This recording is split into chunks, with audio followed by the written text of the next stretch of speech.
Good evening, everybody. I'm so pleased to be talking to Faye Kellerman, who I haven't seen. Actually, I've seen her much more often than in the last year because she had property in Santa Fe and so did we. And here we are. I may follow her to Israel instead, which in fact is part of this book. Is there are scenes in Israel, which I know are a result of Faye and Jonathan's acquiring a lovely home there. So this is called The Hunt. Faye has very kindly autographed copies for us. This is not one of them. This is my advanced reading copy, but they will be at the Poison Pen very shortly. So Faye, you know, when last we spoke in person, we had dinner in California. You indicated to me that you were thinking that maybe you were going to bring the series to a close. So when I opened this book, guess what I read? Definitely a hiatus. There are a lot of other things I want to do. Turning 70 was a big milestone, a little scary. And I had done this career for 35 years. I wanted to bring the series to a close the way I wanted to, and not kind of in an artificial way where I was chasing, you know, where I didn't quite know where I was going, but I just had to compulsively write.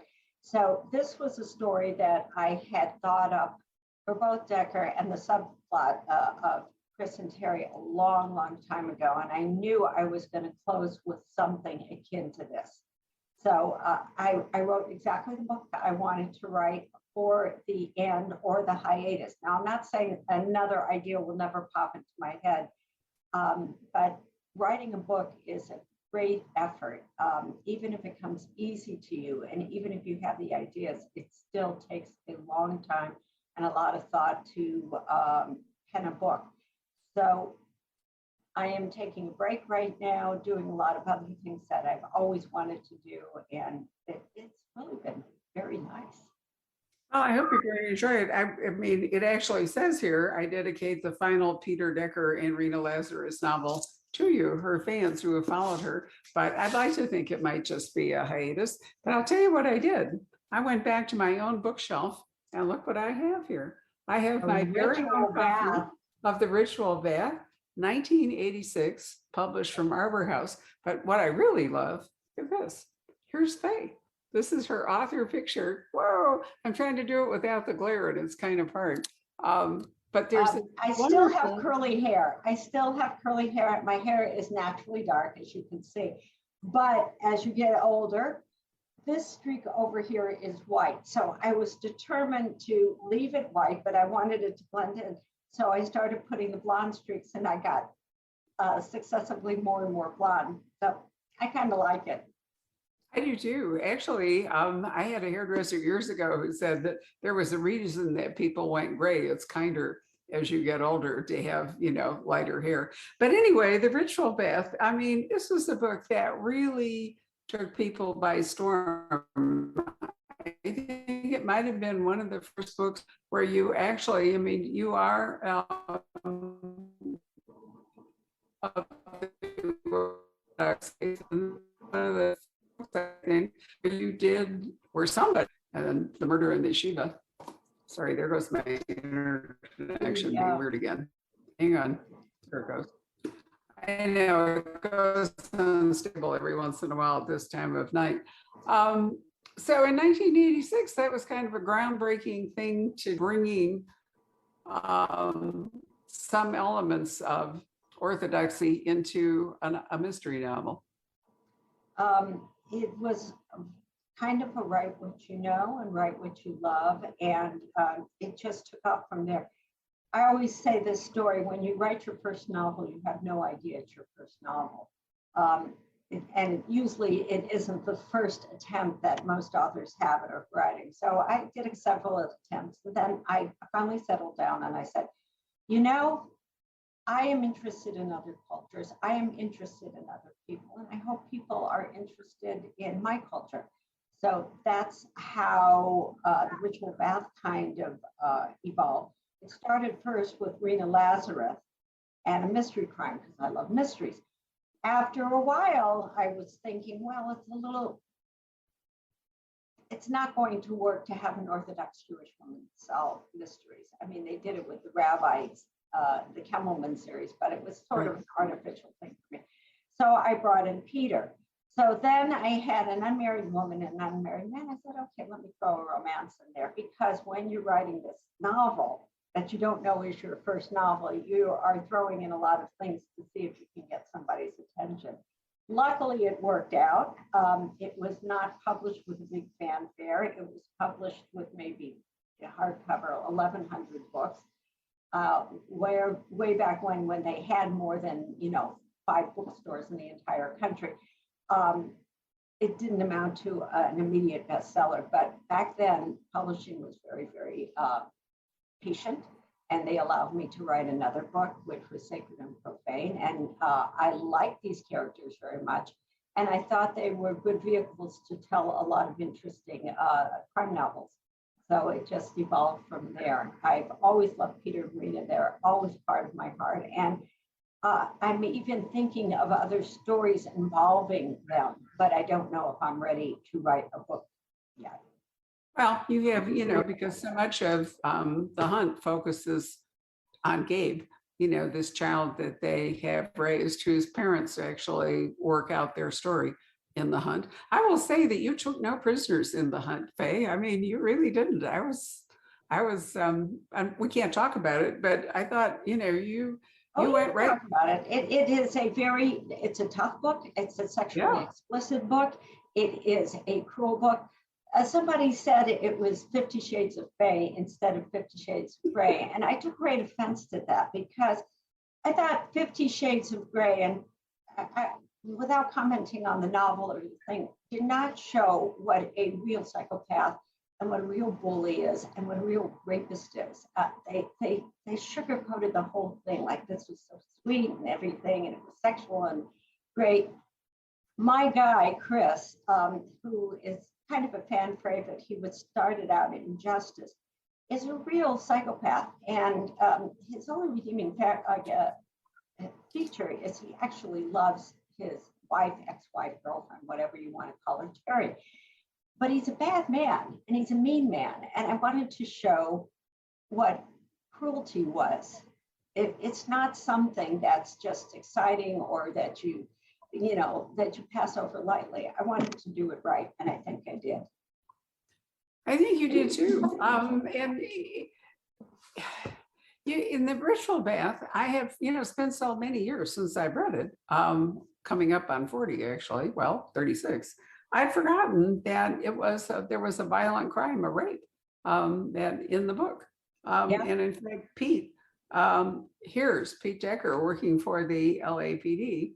Here's about not only a rape in the yeshiva up in the hills in Los Angeles, but incidents of anti-Semitic violence. So, you started out with a violent crime, and in The Hunt, there's a lot of terrible things that go on. You were a dentist by training, but in The Hunt, it also reveals, I think, a lot of medical training, because the trauma that's inflicted on Chris's wife and the way he tries to deal with it, Jonathan's a psychologist, even though he's a doctor first. Where did you pick up all the medical knowledge? Well, going to dental school, a lot. There's a lot of overlap between medicine and dentistry. It's not hard when you want to look up a medical thing if you have slightly medical background to transfer from one to the other. We went through ERs, and we went through trauma centers, and we saw stuff like that too. And as a crime writer, you go to the morgue and you see very violent things, a lot of natural deaths, but a lot of very sad things.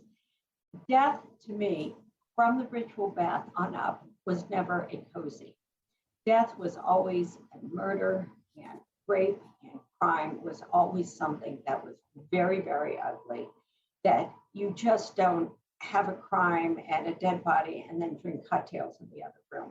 That is not what I say. It's an ugly, horrible, really heart-wrenching thing. And I try to, in all my novels, have this sympathy for the victim, as well as to a very interesting plot to how this victim got there, whether it was a crime that involved death, whether it was a crime that involved assault, a rape, a sexual assault, something brutal with children, you always want to know motivation and how they got there. But let's not forget about the victim in trying to solve the plot.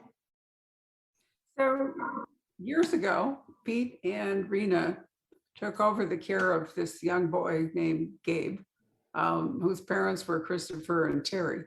And neither one of them seemed able to raise him.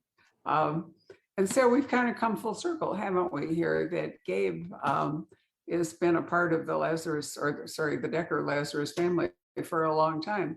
But now his parents are back in the front because Terry has been, well, you tell it, it's your book. Why am I telling it? The book starts out with Gabe with Peter and Rena, his foster parents, and segues into his parents because his mother is kind of running away with her children, legally or illegally, we don't know, that she had from another man in India. And the book starts out with her being, Terry McLaughlin being beaten mercilessly in an attempt to get the kids back. So that's the whole premise. And then she hooks up back with her ex-husband, who she hasn't seen in 11 years, who's an ex-hitman. He now owns a brothel, a kind of a Disneyland sort of brothel. And he takes her back in and nurses her back to health. And then it re-explores their relationship. And what I liked specifically about this book is during Peter and Rena's time over the past 35 years, they've always had a working, functional relationship. What a relationship should be. They've had their ups, they've had their downs, but they do communication extremely well, and they really love each other. And it's a good, healthy relationship.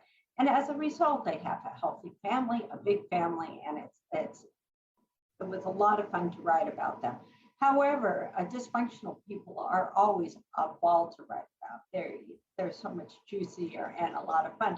So it was a lot of, it was very interesting to me to contrast a very functional relationship of Peter and Rena, which my fans have known for all these years, with a very, very dysfunctional, bad relationship of Terry and Chris. But yet I think their relationship is very interesting. It's kind of like a perverted Romeo and Juliet in its own way. So it was a lot of fun comparing and contrasting. And of course, Peter has his murder, and then we deal with Terry and her kidnapped child and how it all works together in the end, which it was a lot of fun too. Well, Terry has married after she and Chris divorced, has married a doctor from India, right? And she has Right. 2 children, and she doesn't want to. I'm trying to remember whether she doesn't want to live in India. She doesn't want them raised in India. She whatever it is. Raised in India. I mean, she thinks specifically her daughter Julene, who's very much involved in the book and was one of the saving graces of. I mean, in this brothel, Terry's there and she's with one of her children. Her son has been kidnapped. And this is just this fabulous girl who is coping, sort of like Gabe was coping. He had a very rough upbringing down the line. He was taken over by the Deckers because both, like you said, both of his parents were unable to really give him the nurturance he needed. Terry disappeared and kind of dropped them on the Deckers, and they've been taking care of him. But he's a resilient person, and so is his half-sister Julene, who is just a wonderful, wonderful character. And I think Terry, I feel Terry brought her to America because she felt her chances as a woman were much greater in America than they would have been in India. They have, especially with her husband, who has very strict ideas of what an Indian wife should and shouldn't be. Right. So she ends up, Terry, very badly beaten, and Gabe, it appears that the only person that can rescue her and give her medical attention is in fact Christopher, who has his own jet. And so that's how they're brought back together again, right? That is how they're brought back together. Right. And then it becomes apparent that Christopher has never really stop loving Terry, despite the fact that their relationship disintegrated. And, you know, if he's a psychopath, this is his emotional vulnerability, if he has one, right? Is Terry, because he really does love her. And that's a huge part of the book, is to see how that plays out. But what I like, since I know that you and Jonathan have bought this wonderful property in Israel, is that when it start, Rena and Pete are attempting to leave the United States to fly to Israel and enjoy their time there. And I was afraid for a moment that you were going to prevent them from doing that, because Pete gets one of those, if you're in homicide, last minute calls and whatever. And Rena makes him promise. They get on the plane. She makes him promise to put all his electronics away and enjoy the flight. And, she takes her pill and he decides not to take his Ambien and instead working on his phone. But at least their time in Israel, they appear to really enjoy it. And I thought that might reflect, because you and Jonathan finally got there last May, right? After COVID completely derailed your plans. Completely. COVID helped because we had this apartment that we were renovating, and because of COVID, a lot of things shut down, but the building trade was allowed to resume, so work continued on it. But once it was done, we couldn't get there because of COVID and strict relations. But we finally got there. We've made a couple of trips there, and it's marvelous. Jerusalem's an ancient city. It's it's ancient and very modern in the same time. I mean, we have there's things there that we don't have here in the United States. They're a little bit ahead of us in certain ways, but there's just a lot of interesting places to walk and interesting places to get into trouble. So this is where your mind starts going, what if Peter did this and this came in? And you see scenes by scenes by scenes, because you'll see like a modern cafe built near a very ancient well or a very ancient wine press. You'll go to a modern winery, and right outside the modern winery with all the steel vats and the oaks and everything is an ancient wine press. So you have this distinction of old and new, and I always like contrast. In The Hunt, it was dysfunctional. And if I would write something in Israel, it would be a very modern country with a very ancient past. So your mind starts working all over. And Israel is a very diverse country. It has a tremendous amount of people from a tremendous amount of countries speaking a billion different kind of languages. And you have African music, you have Mideastern music, you have Eurotrash, pop, you have American music. It's just a fabulous place. It's a good place to integrate a lot of different cultures. And with that, you get a lot of different ideas. Because it's small, it's possible to sort of experience it all, isn't it? As opposed to, a giant place. I mean, the only time I have been there, not actually in Israel, but in Jordan, floating in the Dead Sea and looking up at the lights of Jerusalem. I think, if you haven't been there, it seems larger than it really is. I love the fact that it's so small and that you can experience it all. It's a tiny country. I liken Israel to the Talmud. It's a discrete entity. And you can read the Talmud straight through as just text does, or you can do what they do in the Shiva and take a seat, dive into it and analyze each word. And Israel's kind of like that. You can take a big overview, but if you get to a certain part, you start digging in the history, one history leads to another. You can spend a month on one area of one dig and never get to the bottom of it. It's just that type of country. Like I said, we're we walk around a lot in Jerusalem, and this year we're going a little bit farther up north to see the migrations of the birds. And I didn't learn about this from a Jewish magazine. I learned about it from a birder magazine. I love birds. And I said, oh my God, and I didn't even know this existed there. So each area is very different. Each area has its modernity. Each area has its classical history. I mean, the Kinneret, why am I blanking on it? The Sea of Galilee, that's what the English is this old place where Jesus came from. And then you get the Jaffa spot where it's very ancient. And one of the great rabbis, Rabbi Akiva, is buried there.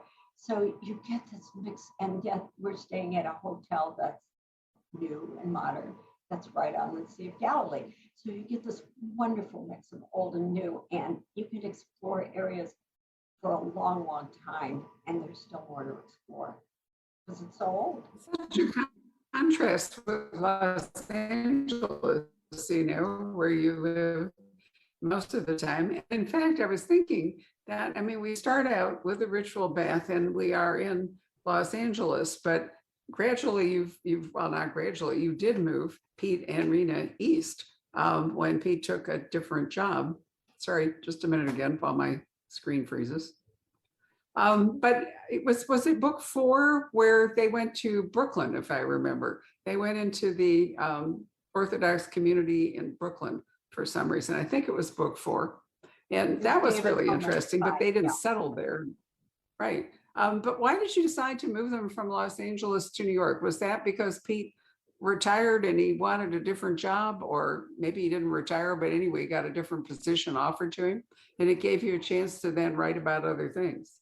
Right. I've always liked writing about, I like change of sceneries. He moved several times in his own, in Los Angeles to different substations. This first one was in more rural things. I was allowed to explore beekeepers. I was allowed to explore a lot more of rural life. And then I decided to move him to a more citified substation. And then I decided to just move him after many, many books with him in Los Angeles.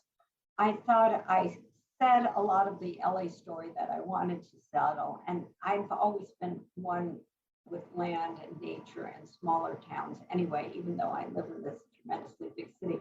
I'm 70 years old. I grew up in LA when, you know, there were still candy stores around the corner. I walked to school and people didn't, you know, oh, it's all these stories that you hear. We never locked our doors. Well, we didn't lock these doors. We were the type of family, we'd ride our bikes in the street. It was a very, very different Los Angeles that I grew up in. And it's the different times. It's very different from what it is now. It's unrecognizable. So I always came back to that kind of small town feeling. And when I felt I had said as much as I wanted to say about Los Angeles, I moved them because, you know, as series characters, you don't want to make major changes in their personalities, but what you can do is put them in different situations, novel situations, and see how they react in that. So that not only gave me more ideas and newer ideas of how to rework this location, because as any crime writer knows, your location is a character in your book. If you don't have a good sense of place in a mystery novel, I think you're really missing out on something. It should be the type of crime that can take place anywhere. It should be distinct in your mind that this location would produce this kind of crime. And that's what I did. So I've always liked, and many of my books have ended up in hillsides and in rural areas, tracking the body or tracking the killers, because that's what appeals to me. Right. Well, the hunt actually, part of it takes place in Nevada because Jack is, you know, he's running his brothel and his business in a smaller town in Nevada. So, you know, we get to spend time there. And as I've already mentioned, we spend time in Israel. But I agree that most of the time when there's a long series, you identify a character and a place together, whether it's Spencer's Boston or V.I. Warshawski's Chicago, or, you know, a person who has broken that somewhat. And we've met with him in Santa Fe is John Sanford, who's taken Luke Lucas Davenport from the Twin Cities and moved him around some, and has now made him a U.S. Marshal so that he can, he can go all around. But I think that was, I'm trying to remember, he must be nearly 40 books into that series. And I think he doesn't live in Minneapolis anymore. So, gave him something new. But I remember you said to me that when Pete and Rena went east to live in New York, that you could then take them into Manhattan. So it gave you an opportunity to write about New York City too. When, you had written about Brooklyn, all those books back, but now you got a chance to do some new stuff with New York. And again, you lived in New York, you had a place in New York for quite a long time. So you knew New York pretty well. I took them into New York. I took them into Manhattan. I took them, there was Stone Kiss. They went back to New York. They went back to Brooklyn, and then we were all around Manhattan. We went in upstate New York. We went, like I said, I like different locales. Santa Fe, I had a house in Santa Fe for a while, and a house in New York for a while. And I did take Peter to Santa Fe. I wrote a whole book called The Killing Season that took place in Santa Fe. And that's my love of book for Santa Fe. I think I just am a kind of a restless person, even though I've been here in LA since I was 5 years old, for 65 years. John and I celebrated our 50th anniversary this year. So I'm a stable person, but within that stability, I like a lot of action and a lot of adventure. And I drag my characters wherever I go. I remember when you and John were guests of honor at Left Coast Crime in Hawaii. And you remember you and Rob and I and Jonathan went out to dinner in Honolulu. And it was fun, to be in a different place. But it felt slightly out of context because I'm used to seeing you in Santa Fe or Los Angeles, and here we all were in Honolulu. Or Phoenix, or in Arizona, which we've gone to your store in live person for many, many, many, many years in Scottsdale. And we've always been very, very fond of your bookstore because it is the ultimate bookstore. And we've been doing this for God knows how many years, and I hope you will continue to do with John and Jesse. But it did feel out of a little bit different seeing you in Hawaii, a little bit fun seeing us. And, we had a very, very good time. And Jesse was there with his family, and it was a very good Left Coast Crime. I was very honored. You're right. I like the fact that, it changes things up a little bit when you encounter people in a place that you're not used to. And speaking of Jesse, you and Jonathan are both very successful writers, but your son Jesse is a wonderful writer, and you have a daughter who's a writer. So, you didn't raise them. I mean, I probably talked to Jonathan more about this than I have to you, but, you let your children mark their own paths and find themselves. But do you think living with writers encouraged them to be writers? I think it definitely encouraged them, but I think there's a genetic component to this. And I think they liked writing. They're all good writers, all four of them. The middle two are psychologists, PhD psychologists, clinical psychologists like Daddy. And the two bookends are both writers, no dentists in the family, but they've married quite a few doctors in there. We have everything. We have a large family, a lot of grandchildren. So who knows what we have in the future. But I've always felt that our kids should forge their own paths because that's what I did. And it's very sad when they don't.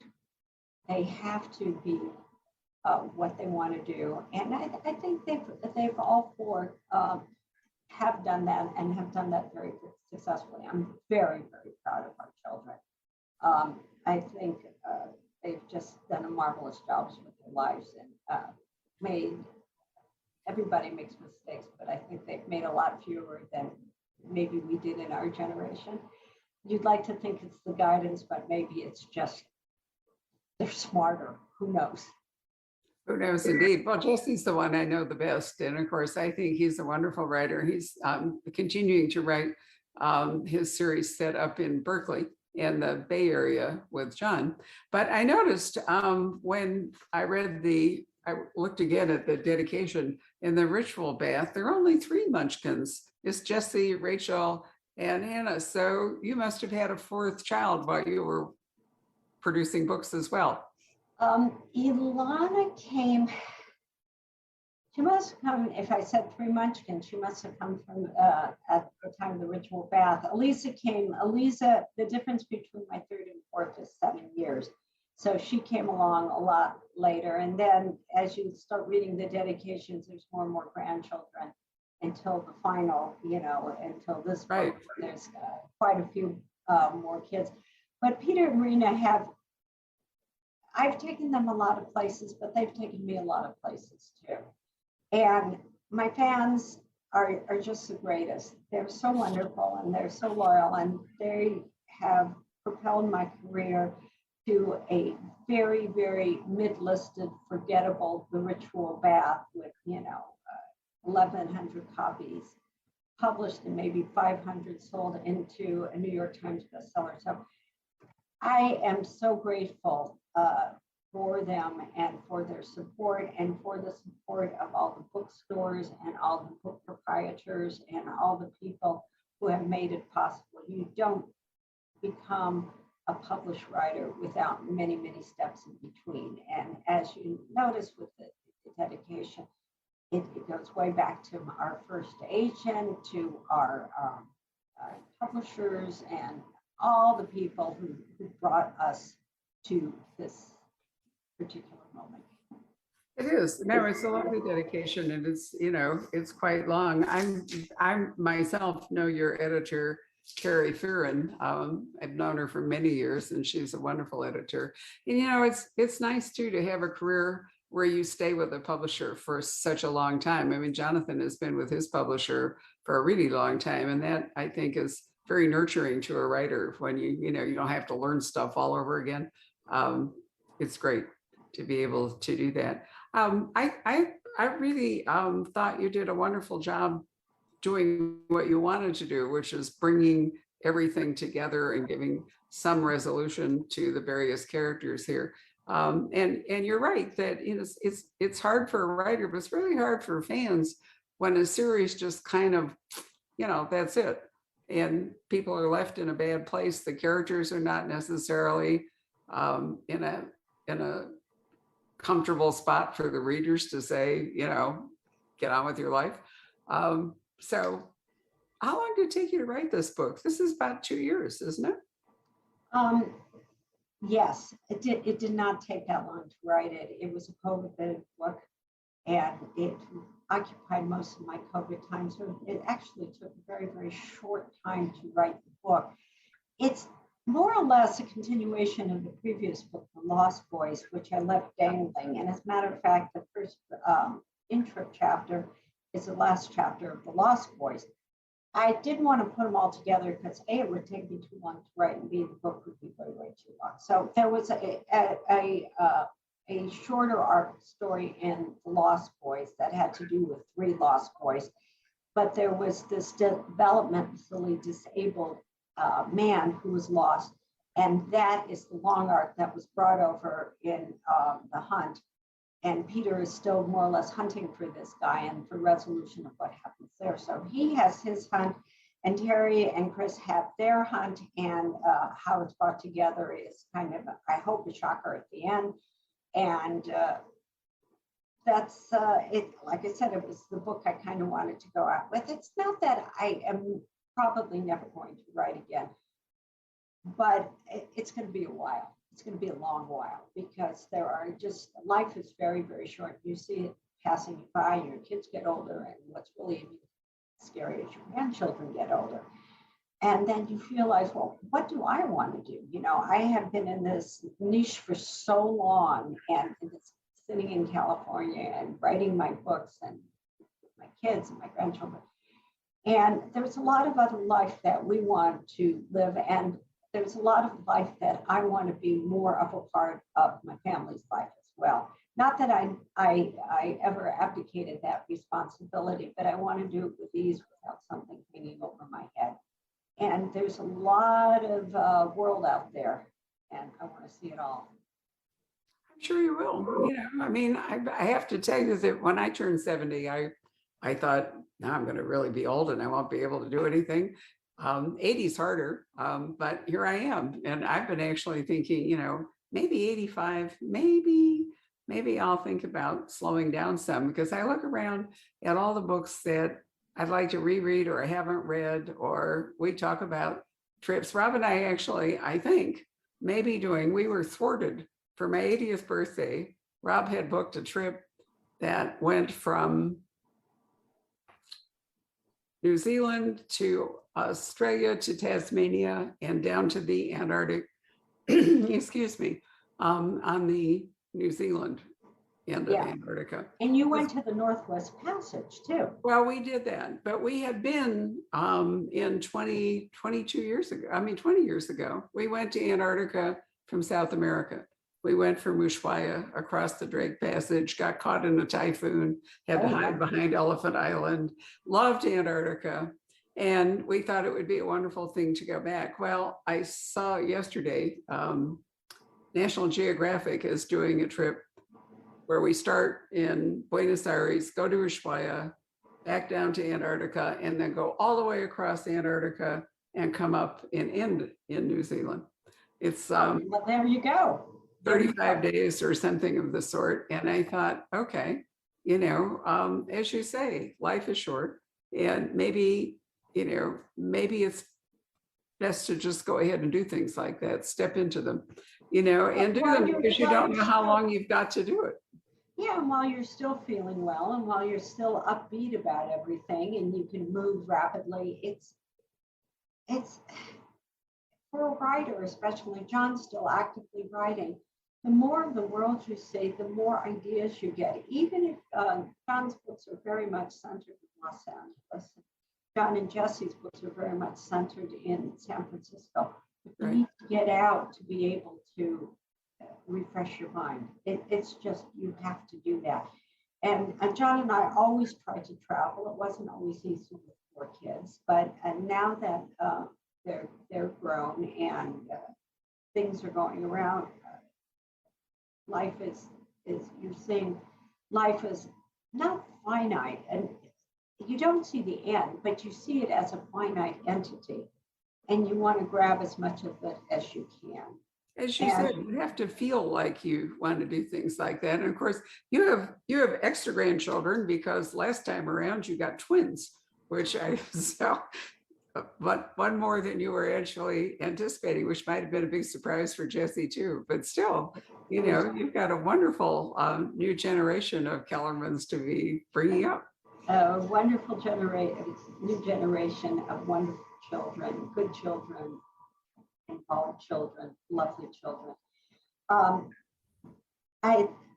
Perhaps we'll get some writers. I know we have some very, very creative grandchildren out of them.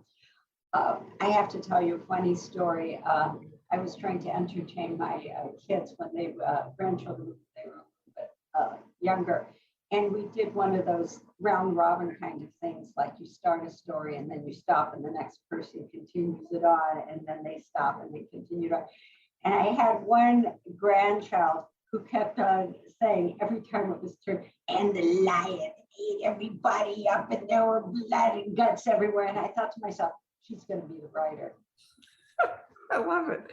Why don't we call Pat up and see if we have questions or comments from the audience, because we might.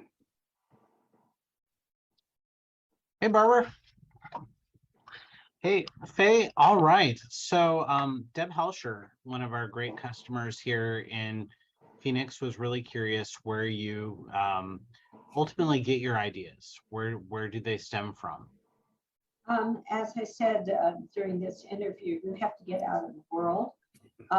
That you can be a Jane Austen and think of all of it in your head, but then again, brilliant writers or the Bronte sisters I was thinking of. but they wrote in a very circumspect world. For me to get ideas and even bring them back to a more local situation, I have to go out and explore. So I read a lot, I think a lot, I walk a lot and get a lot of ideas when I do that. I used to, before COVID, I was a big eavesdropper on conversations. You hear the darndest things when you do that. So the answer is you get your ideas from everywhere.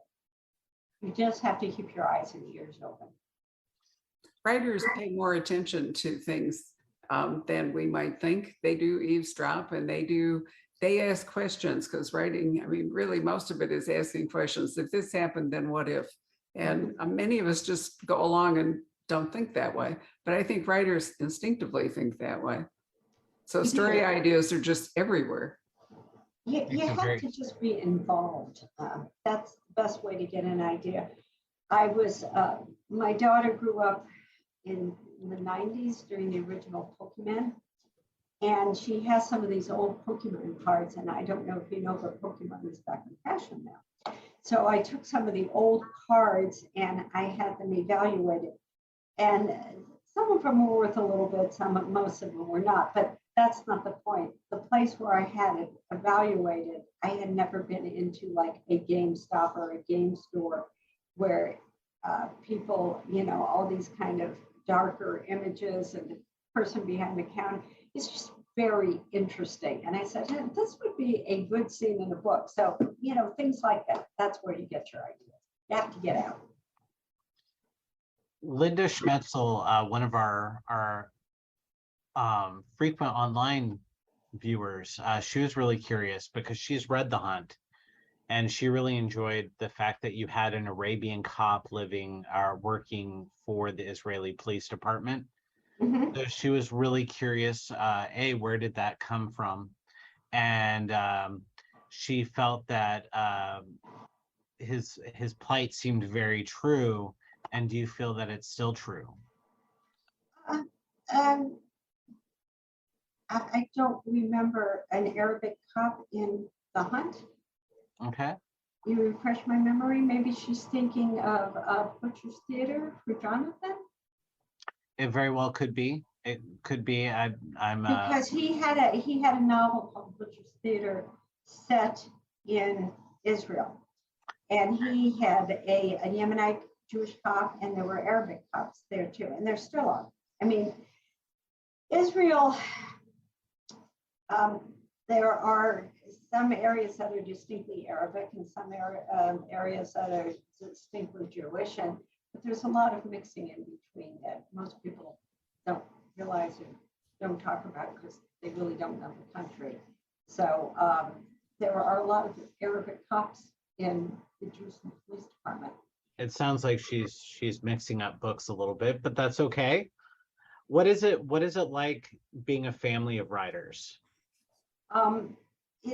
We are a family first. We don't talk a lot about our writing. That's a question that I think would be really well directed to Jesse and John when their book comes out, because they are the two family writers that are together. I've always kept my work very separate. John's always kept his work very separate from me. Our meals do not, our family meals never really revolved around us. They revolved around the children, and they had so much to say that, we kind of just sat and listened, which is, I suspect, it's the way with most parents.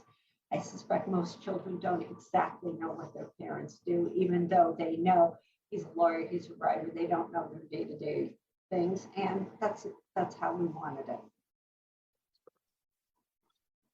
Other than that, I mean, we've got viewers from all around the world. Let me see if any have popped up here on YouTube or on Facebook while we've been chatting a little bit.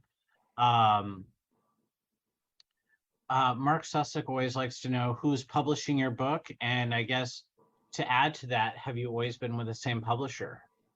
The book is from William Morrow. I've been with Morrow, which is a division of Harper.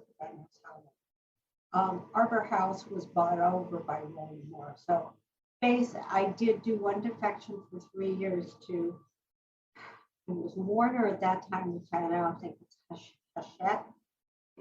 It evolved into that. But basically, I've been with the same publishing house. And like Barbara said, it's very nice because there's a lot of nurturance that takes place there, a lot of patience.